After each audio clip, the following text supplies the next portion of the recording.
Bismillahirrahmanirrahim. Assalamu alaikum students.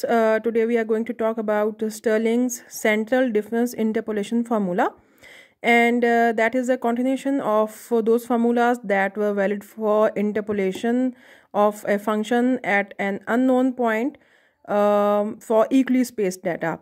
We talked about the first one, that was Newton's forward difference. Then we talked about Newton's backward difference, and now we are going to talk about Stirling's central difference interpolation formula. The formula is in front of you, as you can see. That is the interpolating function at a given point fp, that is equals to f naught plus p into mu sigma f naught. Over here, sigma is just representing the central difference symbol, and mu of sigma f naught means that the mean of two values at that point. This will be more clarified to you when I will go towards the example. Plus p square over 2 factorial into sigma square f naught plus p into p square minus 1 over 3 factorial into again mean of sigma cube f naught. Now, in order to memorize this formula, I will just give you an idea that how you should do that. You can see that for the odd terms, you always have mean, and for even terms, you don't have that. This is f naught, sigma square f naught, sigma 4 f naught, and then sigma 6 f naught, and to so on, right?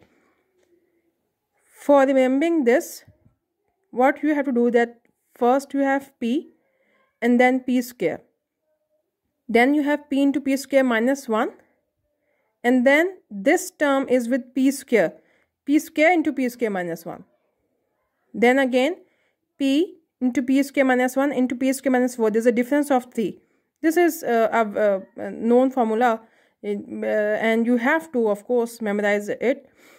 And then this is p square into p square minus 1 into p square minus 4, and up to so on. Over here, this is 1 factorial, 2 factorial, 3 factorial, 4 factorial, 5 factorial, and 6 factorial, up to so on.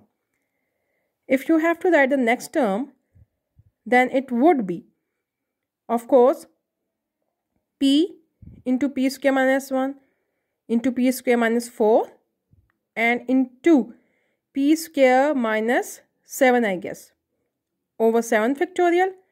And since it would be an odd term, so again there would be mu into sigma 7 of f naught, right?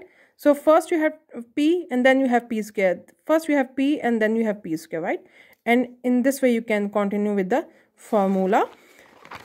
So let's come to an example. You have to compute this function, the behavior of this function at the point 1.62. It is mentioned in this question, this using Stirling's central difference interpolation formula. So this is your question. Up till here you will be given this question. Since I am dealing with central difference, so I have used this kind of notation.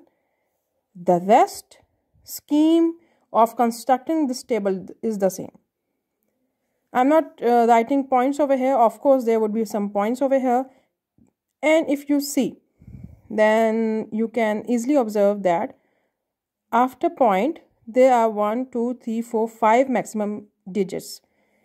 It means that you should fix your calculators to 5 decimal place, right? So you have to construct this table as in usual practice you do that. And instead of backward or forward, you just have to use this symbol. Now, a few things are same as we have been doing in the previous questions as well. Over here, one thing that you have to understand is that since it is this point that has to be interpolated is lying in the center of the table, you can see that. So my xp in this case is 1.62.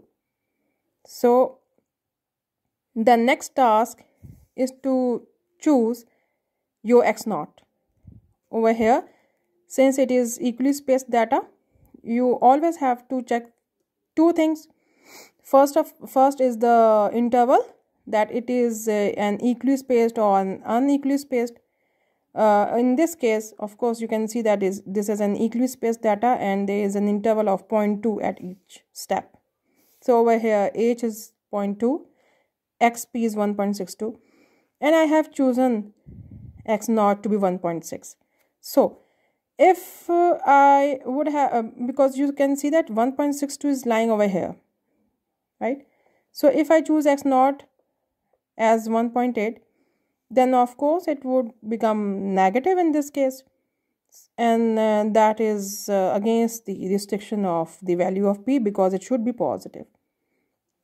So I have chosen x naught is equal to 1.6, and by choosing that value, p is equal to xp minus x naught over h, and that is equal to 1.62. Of course, this is 0.1, and 0.1 is positive, and it is less than 1.